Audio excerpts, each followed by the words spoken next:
What are some of the most popular games around? I'm talking stuff like Call of Duty, Overwatch, Grand Theft Auto, Rainbow Six, and World of Warcraft. These games are truly something special. They have to be, to have such a large following after all. Games with budgets rivaling that of the cinema industry. They offer fun and engaging gameplay that you can sink hours of your life into. However, I'm not going to be talking about any of those. Today, we're getting weird, so buckle up. This one's going to be wild, because lately I've become sick of the modern military FPSs, hero shooters, cinematic crime games, and open world MMOs. Today, I will be talking about why the weird games are so important. Before we get into the good stuff, we must first identify what makes a game weird, so I will break them into a couple categories. The first will be games that are visually abrasive and jarring to look at. The second will be games that are thematically strange. And the third will be games that are very silly and made with comedy in mind. This one's going to be a little bit more vague, but we'll get into that later.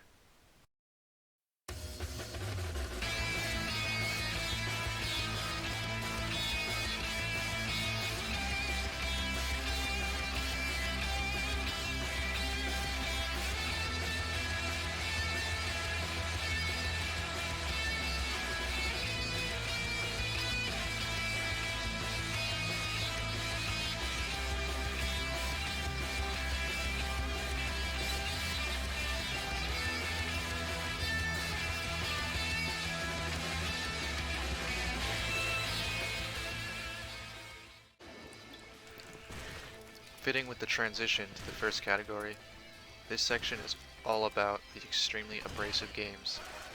In this section we will talk about Post Void and Golden Light. First on the chopping block is Post Void.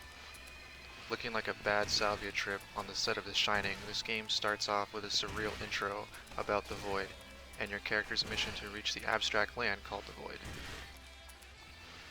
You sprint through the various corridors, killing while carrying your severed head, attempting to move through each level as fast as you can because the whole time your disembodied head will leak fluid. Once you're out of fluid, game over. It's a fast-paced race to the end while trying to make it out alive. Simple enough, right? Well, no. The gameplay is essentially a gun-fu game without the crutch of bullet time, so you need to move fast and be precise if you ever wish to make it through the post-void and make it into the void to be at peace. The game has a really weird setting that looks kind of like a hotel, but everything is off. The floors and walls of this post-void move, sway, and breathe, literally. If you stand still long enough, you will begin to notice it. Overall, the game is solid and addicting. Only being about $2 on Steam, it is definitely worth it if you want an arcadey game to run through once in a while.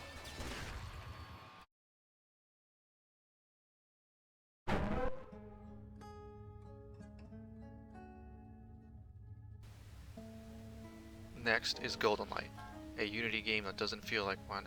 This horrifying game is one you need to experience.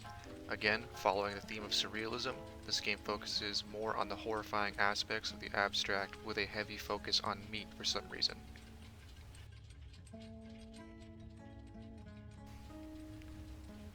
You might be asking, what, a game with a heavy emphasis on meat? That's silly. Why is this in this category? Well, the environment is exceptional at setting the mood for the horror experience, along with notes and creatures referring to the player as meat, which is both dehumanizing and unnerving, with phrases like, your meat is not welcome here, and they smell the meat. However, it's not just the game visually that is awful and fear-inducing. The story starts off with you interacting with this female character called Her, until she is sucked through the ground by the titular meat. You begin your unfortunate adventure to save her. The story is strange in that the interactions with her are fractured and odd, making you wonder if you were trying to save her or if you're one of those meat monstrosities trying to keep her for your own sick pleasure. The sound design was by far the best atmospheric tool to induce fear I've ever seen in a video game. From the very heavy footsteps of the player to the music you occasionally hear that kind of sounds like the caretaker everywhere at the end of time. The game's visuals are eerie for sure, but without the perfect execution of the sound design, the game would be nothing more than an edgy attempt at a horror game. With all that being said, The Meat has something you need to see, a game straight from your nightmares. Two honorable mentions that could have easily fit this category are Cruelty Squad and Ultra Kill, these being other abstract and strange games that I chose not to include for this video.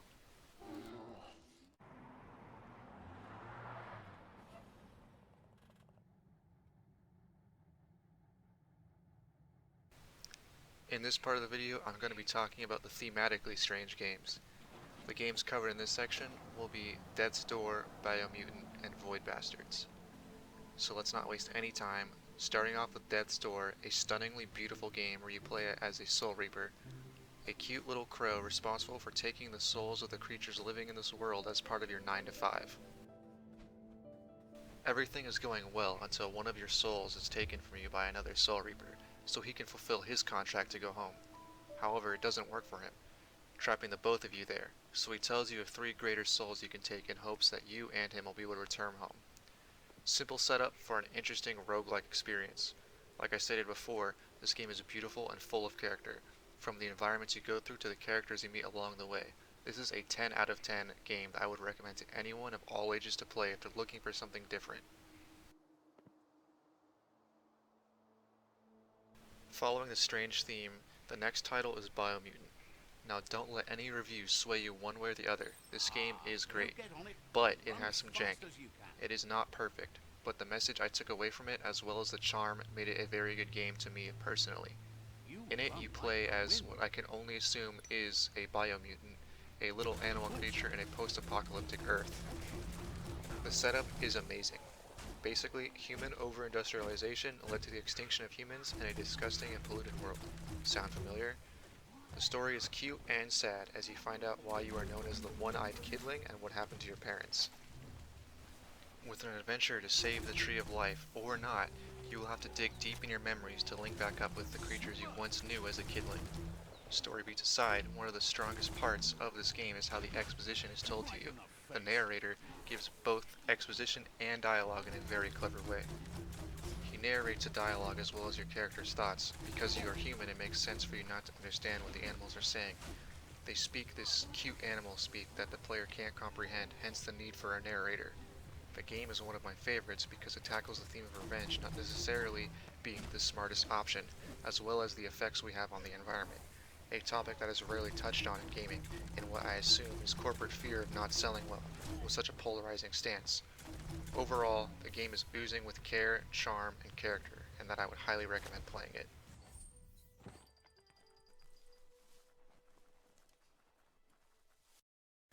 Next up is Void Bastards.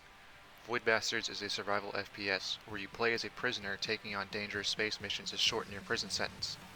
An unforgiving game where you are meant to die, because every time you die, a different prisoner is selected for you to play as.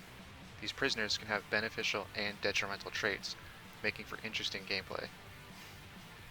You may have a brawny prisoner who has more health and damage resistance, for example, or you may get fucked over with a smoker who will randomly cough, making stealth almost impossible.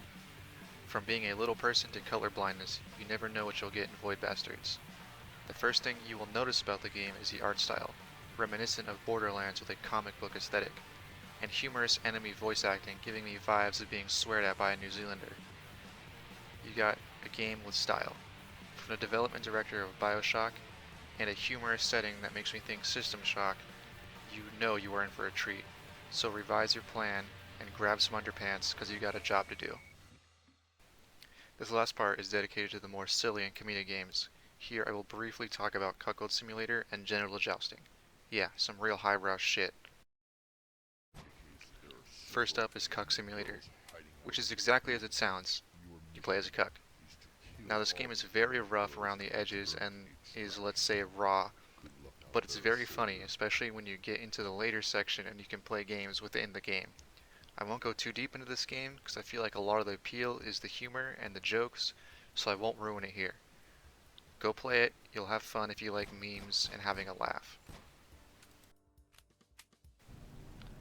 And last but definitely not the smallest is Genital Jousting, another humor-based game that has the best campaign I've ever seen in a joke game, with the narrator sounding like something out of a children's audiobook that tells a story of a penis who is very insecure in life, and you must prepare for your upcoming high school reunion.